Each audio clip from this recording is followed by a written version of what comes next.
the same fantasy has popped into the head of everybody in my business who has ever been told what I've been told, that this is going to be the last edition of your show.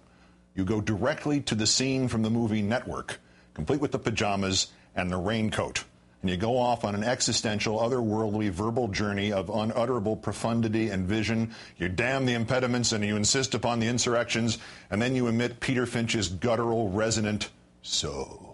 And you implore, you will the viewer to go to the window, open it, stick out his head, and yell. Well, you know the rest. In the mundane world of television goodbyes, reality is laughably uncooperative. When I resigned from ESPN 13 and a half years ago, I was literally given 30 seconds to say goodbye at the very end of my last edition of SportsCenter. As God is my witness, in the commercial break just before the emotional moment, the producer got into my earpiece and he said, can you cut it down to 15 seconds so we can get in this tennis result from Stuttgart? So I'm grateful that I have a little more time to sign off here. Regardless, this is the last edition of Countdown. It is just under 8 years since I returned to MSNBC. I was supposed to fill in for the late Jerry Nachman for exactly 3 days.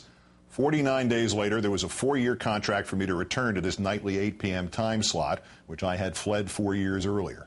The show gradually established its position as anti-establishment, from the stagecraft of Mission Accomplished to the exaggerated rescue of Jessica Lynch in Iraq to the death of Pat Tillman, to Hurricane Katrina, to the nexus of politics and terror, to the first special comment. The program grew and grew thanks entirely to your support, with great rewards for me, and I hope for you too. There were many occasions, particularly in the last 2.5 years, where all that surrounded the show, but never the show itself, was just too much for me.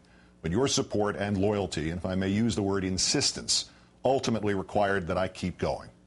My gratitude to you is boundless, and if you think I've done any good here, imagine how it looked from this end as you donated $2 million to the National Association of Free Clinics, and my dying father watched from his hospital bed, transcendently comforted that his struggles were inspiring such overwhelming good for people he and I and you would never meet, but would always know.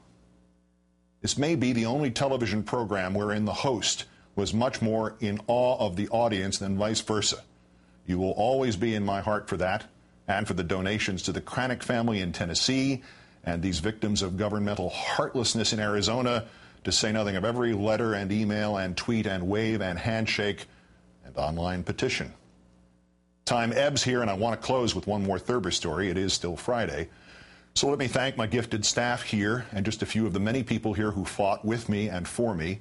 Eric Sorensen, Phil Alonji, Neil Shapiro, Michael Weissman, the late David Bloom, John Palmer, Alana Russo, Monica Novotny, my dear friends Rachel Maddow and Bob Costas, and my greatest protector and most indefatigable cheerleader, the late Tim Russert.